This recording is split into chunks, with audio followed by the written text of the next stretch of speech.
Daar zijn we zeer teleurgesteld over. De beide provincies hebben de stekker eruit getrokken en daarmee de mogelijkheid verworpen om een goede openbaar vervoersvoorziening tussen Heerenveen en Groningen te krijgen.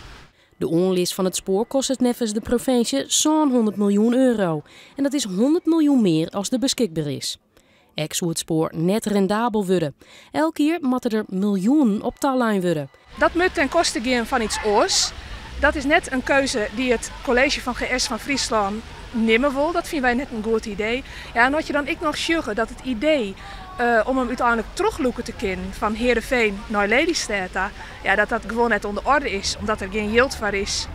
Of omdat er geen plak is om daar het spoor rond te lezen. Ja, dan smiet het net zo volop. Smellingelaan hier het meeste te winnen met de spoorverbinding en is dus nou de grote verliezer. Ze willen voor zeker 50 miljoen compenseerd worden. Ik vind dat de provincie heel wat verschuldigd is aan Drachten in geld, in voorzieningen, in economische ontwikkeling. En wij zullen in goed overleg onze claims neerleggen.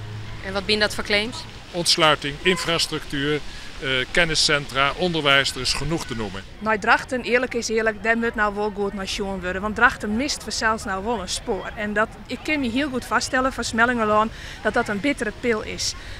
Dus wij zullen together met het gemeentebestuur van Drachten eens even om de tafel. Wat kunnen we nou doen om echt te verzwaringen naar Drachten? Ik in de vaart der Volkeren, met van blauwe kin in de 21e eeuw. Voor die compensatie is nou yield beschikbaar om de provincie zo'n 330 miljoen euro reserveert hier voor het spoor. Ook in de rest van Friesland zal dat investeerd worden. We zitten om te denken aan de centrale as, de N83, met de gebiedsontwikkelingen die we een flinke boost daaromheen Jan willen. Maar dat gebeurt al. Ja, maar het moet wel betellen worden. En daar lijkt net altijd budget onder.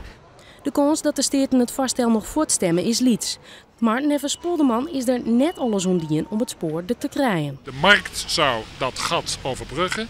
De markt krijgt niet eens de kans om dat te doen. Dus er wordt geen besteding gehouden, er wordt geen marktvraag gesteld. Dus dat vind ik al jammer. In september komt het voorstel in de steden.